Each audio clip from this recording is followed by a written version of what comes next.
लोकसभा मतदारसंघाचे खासदार डॉक्टर श्रीकांत शिंदे यांच्या मार्गदर्शनाखाली आणि आमदार राजेश मोरे, जिल्हा संपर्क संघटक कविताताई गावण यांच्या हस्ते लेकशोर खोनी पलावा येथे आधार कार्ड शिबिराचा उद्घाटन सोहळा पार पडला।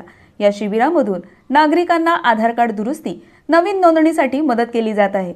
आधार नोंदणी केंद्रांची कमतरता लक्षात घेऊन खासदार जनसंपर्क कार्यालयाच्या माध्यमातून कल्याण, डोंबिवली, दिवा, अंबरनाथ, उल्हासनगर, कळवा, मुंब्रा अशा विविध ठिकाणी ही शिबिरे आयोजित करण्यात आली आहेत।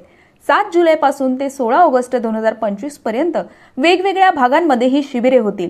स्थानिक जनतेच्या सुविधेसाठी हा उपक्रम हाती घेण्यात आला आहे। लोकांना तिथल्या तिथे आधारची व्यवस्था मिळावी, आधार कार्डाची दुरुस्ती करणं किंवा 18 वर्षापर्यंतची आधार कार्ड नवीन काढणं, यासाठी खासदार साहेबांच्या प्रयत्नाने हा जो आपला कॅम्प सुरू झालेला आहे, त्या कॅम्पच्या मालिकेची सुरुवात आजपासून आहे। आणि त्या मालिकेची सुरुवात आमदार साहेबांनी स्वतःहून सांगितली, मी येतो।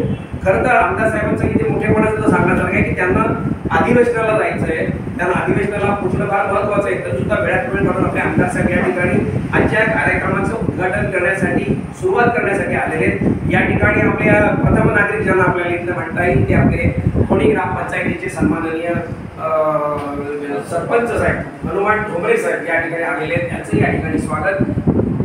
शिवसेना कल्याण तालुक्याचे सचिव माननीय बंडू पाटील साहेब सुद्धा या ठिकाणी वेळात वेळ काढून येतात, त्यांचे सुद्धा या ठिकाणी हार्दिक स्वागत। आमच्या कविताताई प्रत्येक कार्यक्रमात उपस्थित राहणाऱ्या, मग तो महिलांचा कार्यक्रम असो, पुरुषांचा असो किंवा कोणाचाही कार्यक्रम असो, शिवसेनेचा कार्यक्रम असल्यावर प्रत्येक कार्यक्रमात आवर्जून उपस्थित राहतात। अशा आमच्या माननीय कविताताई सुद्धा या ठिकाणी उपस्थित झालेल्या सर्वांचं हार्दिक स्वागत। आपले शाखा प्रमुख बडेगावचे इथे आवर्जून उपस्थित झाले, सकाळपासून येऊन ते इथली पाहणी करतायत।